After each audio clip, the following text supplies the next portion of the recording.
Perkenalkan, nama saya Christoph Terapenta dengan ujung NIM 34 kelas A1. Di sini saya akan memaparkan permasalahan yang kerap terjadi dalam profesi kependidikan yang tentu berhubungan dengan seorang pendidik.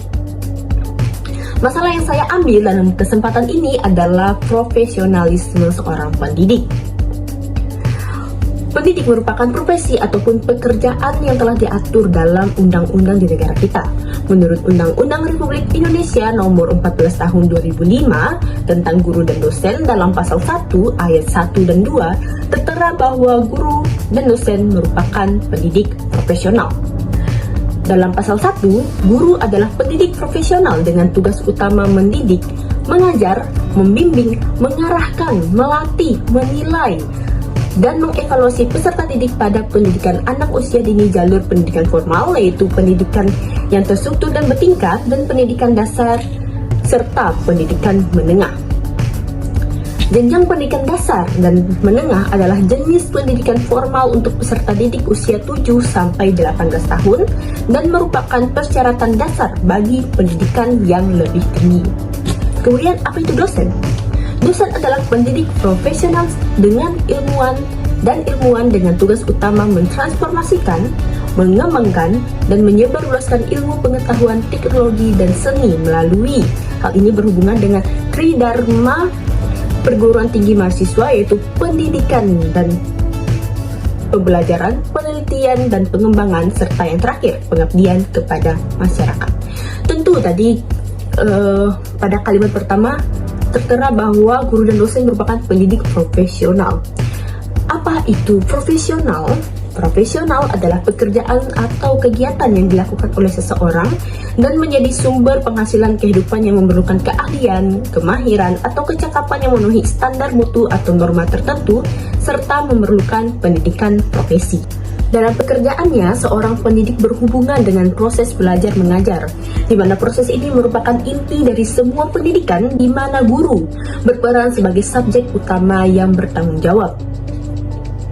Hasil belajar siswa, bahkan kualitas pendidikan secara keseluruhan, bergantung pada subjek utama yang bertanggung jawab, atau seorang pendidik. Di mana guru ini sangat berperan penting dalam keberhasilan suatu pembelajaran. Guru menjalankan tugas secara profesionalisme berdasarkan tindakan ilmiah dan terstruktur, bukan sekedar kebaikan intuitif pribadi atau imajinasi tanpa dasar. Hal ini berdampak langsung dan berpengaruh terhadap perbaikan proses pembelajaran anak didik. Pada saat ini banyak sekali tantangan yang kian marak terjadi dalam pendidik untuk menjaga profesionalismenya, di mana terkadang ada beberapa guru yang tidak profesional dalam menjalankan tugasnya, sehingga tentu berdampak pada kemampuan dan pengetahuan siswa, terutama pada perkembangan akademik dan non-akademiknya. Ketidakprofesional pendidik dapat terjadi karena dua faktor. Yang pertama, faktor internal, yaitu faktor yang berasal dari dalam diri pendidik itu sendiri. Ketika memasuki kelas, pendidik tidak menyiapkan metode dan perangkat pembelajaran, sehingga dapat terbawa kesan bahwa pendidik tersebut mengajar secara asal-asalan tanpa adanya rancangan. Keadaan ini terjadi karena pendidik tidak mengetahui tata kelola dan tata cara mengajar yang baik, cara penggunaan metode, cara penggunaan RPP, dan pendekatan pembelajaran. Hal ini berhubungan dengan kompetensi pedagogik, personal, teknis, dan sosial, di mana kompetensi tersebut mencakup aspek perencanaan dan pelaksanaan pembelajaran, evaluasi hasil belajar, dan pengembangan potensi siswa. Kemudian, kemampuan pendidik dalam mengoperasikan IT dapat menghambat pembelajaran. Karena apa? Karena pada saat ini, suatu kegiatan kita tidak terlepas dari namanya teknologi. Dimana ketika pendidik kurang memahami cara menggunakan teknologi, akan menghambat pembelajaran dan cenderung nantinya dalam proses belajar mengajar hanya menggunakan teori belajar behaviorisme, ataupun di mana pendidik hanya menjelaskan terus-menerus kepada siswa. Yang kedua, faktor eksternal, yaitu karena adanya pengaruh lingkungan luar. Yang pertama adalah ketersediaan sarana dan prasarana. Biasanya ketersediaan sarana dan prasarana di sekolah wilayah perkotaan, wilayah pedesaan, bahkan wilayah pedalaman itu berbeda-beda. Di mana sekolah yang berada di wilayah perkotaan itu memiliki sarana dan prasarana yang lebih lengkap daripada sekolah yang berada di wilayah pedesaan, apalagi sekolah yang berada di wilayah pedalaman. Kita mengetahui bahwa semakin lengkap sarana, maka semakin besar kemungkinan terjadi peningkatan produktivitas kerja seorang didik, di mana banyak sarana perangkat yang mendukung pembelajaran. Ketika sekolah tidak memiliki sarana dan prasarana yang lengkap, akan membingungkan pendidik dalam menyampaikan materi pembelajaran. Terutama terkadang terdapat pendidik yang kurang memahami solusi yang perlu dilakukan ketika sarana dan prasarana tidak memadai. Yang kedua, ketidakprofesionalisme seorang pendidik itu dapat diakibatkan karena hubungan sosial pendidik, di mana hubungan sosial ini dapat mempengaruhi suasana hati sehingga terkadang pendidik tidak memendam perasaan yang dirasakan dan cenderung melampiaskannya saat proses pembelajaran di kelas, sehingga proses belajar dan mengajar tentu akan mempengaruhi, di mana pendidik akan cenderung tegang dalam proses pembelajaran tersebut.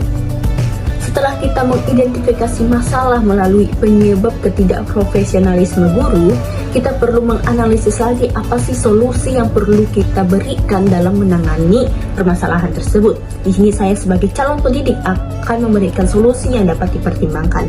Yang pertama, meningkatkan pemahaman kompetensi pendidik, kompetensi pedagogik, kompetensi personal, kompetensi teknis, dan kompetensi sosial yang perlu dimiliki oleh seorang pendidik dalam proses belajar dan mengajar. Kemudian meningkatkan prinsip profesional dan teori belajar. Sebagai seorang pendidik, pekerjaan yang dijalankan tidak akan mencapai target maksimal ketika ranah kerja dan prinsip kerja tidak pendidik tersebut ketahui. Maka pendidik tersebut perlu mengetahui ranah kerja dan prinsip yang digunakan agar suatu pembelajaran itu dapat mencapai target yang maksimal. Dalam hal ini juga, pendidik dapat mempersiapkan diri sebelum memulai suatu pembelajaran, agar materi dapat diterima baik oleh siswa dengan menerapkan variasi metode dan teori belajar, sehingga siswa tidak bosan dan aktif dalam pembelajaran. Kita ketahui bahwa persiapan itu sangat penting ketika kita ingin melakukan sesuatu. Dengan adanya persiapan, kita dapat mencapai target yang kita inginkan. Pendidik juga tidak diperkenankan, tidak dianjurkan dalam menerapkan satu teori belajar saja, satu metode belajar saja ketika ketika melakukan suatu proses belajar dan mengajar, karena siswa cenderung bosan, dan di dalam proses belajar dan mengajar perlu adanya komunikasi dua arah, yaitu antara siswa dan guru, sehingga siswa diperkenankan untuk aktif dalam proses pembelajaran. Solusi yang kedua, refleksi diri. Profesional diri tidak akan tercapai secara instan. Perlu ada step-step yang perlu dilalui, di mana profesional ini akan tercapai ketika ada pengalaman yang dapat direfleksikan. Dalam hal ini, pendidik perlu merefleksikan metode yang digunakan dengan mencatat kekurangan dan kelebihan setiap akhir pembelajaran, agar nantinya dapat direfleksikan dengan baik mengenai hal apa yang perlu ditingkatkan, hal apa yang perlu diperbaiki, dan hal apa yang perlu dipertahankan, sehingga proses pembelajaran tersebut dapat mencapai target yang maksimal. Kemudian di sini saya akan memberikan solusi yang dapat dipertimbangkan terhadap pihak terkait yang mengalami permasalahan dalam menjalankan profesionalisme. Yang pertama, mendapatkan sertifikasi yang merupakan salah satu kewajiban guru agar tercapainya profesionalitas yang diharapkan dapat meningkatkan kinerja dan dalam melaksanakan tugasnya sebagai pendidik profesional. Sertifikasi guru merupakan pemberian sertifikat kepada guru sebagai tenaga profesional berdasarkan kompetensi yang dimilikinya. Hal ini menjadi upaya pemerintah untuk meningkatkan kesejahteraan guru dan mendorong untuk senantiasa mengembangkan kompetensi diri dalam peningkatan kualitas pembelajaran. Yang kedua, pendidik perlu meningkatkan persiapan pembelajaran. kita tadi sempat singgung bahwa persiapan dalam sebelum melakukan sesuatu itu sangat penting dalam mencapai target maksimal apa yang akan dilakukan. Hal ini dapat dimulai dengan rancangan pelaksanaan pembelajaran seperti menyiapkan media pembelajaran, materi pembelajaran dalam bentuk buku ajar dan buku pendamping ataupun pendukung materi kajian siswa. Persiapan pelajaran guru dan lainnya biasanya mengamati kurikulum yang berlaku dan silabus. Yang ketiga, pendidik juga perlu melakukan pelatihan terutama pada pelatihan penggunaan IT karena ada beberapa pendidik yang kurang bisa mengoperasikan IT ataupun kurang bisa menggunakan teknologi. Tidak dipungkiri, hampir semua pembelajaran menggunakan teknologi seperti melakukan presentasi, bahkan dalam merekap nilai siswa pun ataupun membuat soal perlu menggunakan teknologi. Perkembangan teknologi menjadi fasilitas pendidik dalam melakukan pembelajaran sehingga lebih mempermudah pendidik. Yang keempat, pendidik perlu menjaga suasana hati yang sedang dirasakan. Setiap orang memiliki permasalahan yang terjadi dalam hidup masing-masing. Namun, tidak esensial tentunya bila pendidik membawa imbas permasalahan tersebut pada proses belajar dan mengajar. Dalam suasana hati yang tidak nyaman, terkadang pendidik cenderung sedikit berbicara dan sedikit tidak sabaran.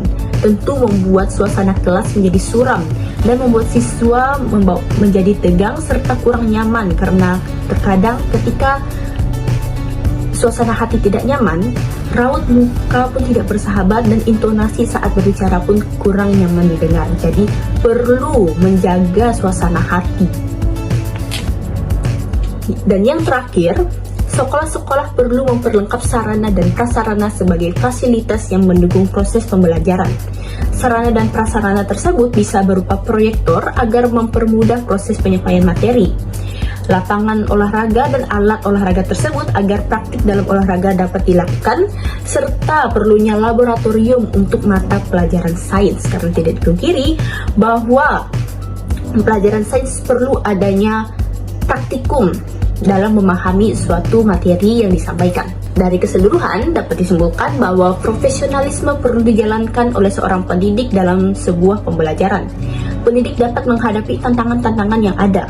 Pendidik yang profesional dapat mendorong inovasi dan perubahan di dalam lingkungan sekolah dengan menjadi agen perubahan yang positif bagi pendidik dengan mengadopsi metode pengajaran yang baru dan teknologi yang relevan. Sekian dari saya, terima kasih.